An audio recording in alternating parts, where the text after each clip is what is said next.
What's up, my comic comrades? Today we're continuing our rundown of every issue of Batman The Adventures Continue with issue 4. If you haven't watched our previous 3 episodes on issues 1 through 3, make sure you do that first, as you'll be lost if you haven't. Also, pretty obvious, but this episode will contain spoilers galore for the entirety of the series, so you've been warned.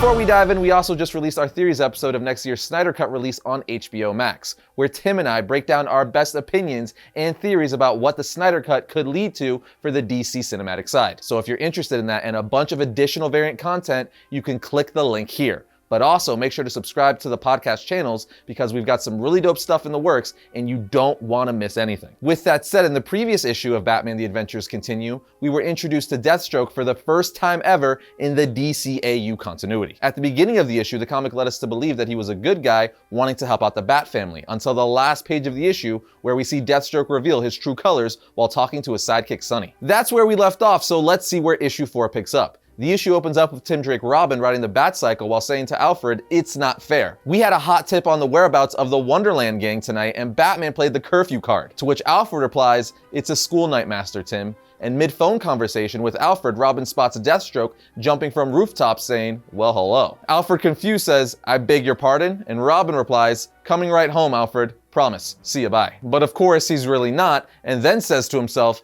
"Mr. Awesome's got my attention and I owe it to the others to find out what he's up to." So Robin follows Deathstroke breaking into an entomology pavilion, and when Deathstroke finally breaks in, we see Robin is in there already waiting for him, saying, "What, you like bugs so much you couldn't wait till opening hours?" Deathstroke replies, "Congratulations. Had you been an assassin, you would have had me dead to rights. Though in the future, you may want to lead with a weapon instead of a wisecrack. If you're serious about defeating an enemy, of course." Robin replies, "We're enemies now?" And Deathstroke says, "Allies. You inserted yourself into my business here, so you're under my protection tonight." Robin then asks what he's doing here. Deathstroke tells him, "Have you ever met Firefly?" And Robin says, "Can't say I've had the pleasure, but the Batman told me all about him," as we get a flashback scene from when Batman fought him in a fireproof batsuit, which they drew from the new Batman Adventures episode, Torch Song. Anyway, back in present time, Deathstroke tells Robin that after that confrontation with Batman, Firefly went pyro merc for hire, setting fires for the highest bidder. And one of those jobs backfired on him, a bank heist last year in Zurich. He got away, but not unscathed. Ever since, he's rebuilt and become crazier and deadlier than ever. Deathstroke then asks Robin, "Does Batman know you're here?" And he says, "Not exactly." Deathstroke replies, "I'm not waiting around." And Robin says,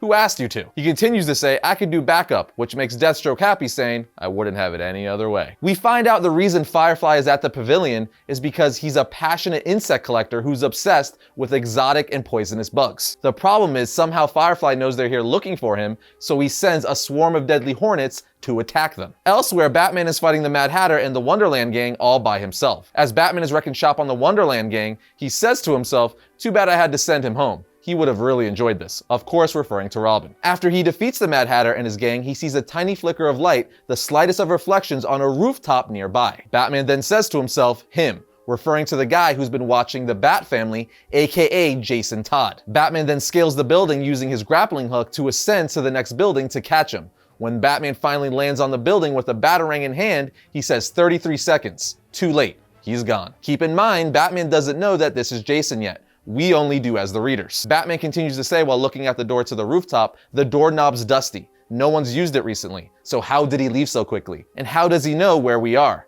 Tonight's heist wasn't on the police channels. What exactly are we facing?" The next page then brings us back to Deathstroke and Robin, the new dynamic duo of sorts. We see Robin tell Deathstroke, "I don't know about you, Slade, but I'm kind of tired of playing duck and dodge with these little stingers." Deathstroke replies, "Agreed. Do you have a plan?" And Robin says, "Yeah, follow my lead. First we lure them in close, then we bag them and blast them with a fire extinguisher." Robin tells Deathstroke the foam makes them too heavy to fly, and Deathstroke says, "Not bad. Though you might want to consider a more permanent solution when facing a menace as deadly as an Asian giant hornet." And Robin, being taught not to use deadly force, has a look all over his face like, okay, saying, "I'll remember that." At this point, Firefly shows up with a new costume design and starts blasting the two with his flamethrower, saying, "My little friends were just the warm-up. Allow me to add fuel to the fire." He then starts blasting Deathstroke some more, saying, "I've got Interpol so shaken that they've hired the great Deathstroke to snuff me out." But before Firefly could burn Deathstroke to a crisp, Robin throws a batarang at him saying, "Over here, hot stuff." This distracts Firefly long enough to allow Deathstroke to knock the flamethrower out of Firefly's hand. Robin then says without his gun, he's an iceberg,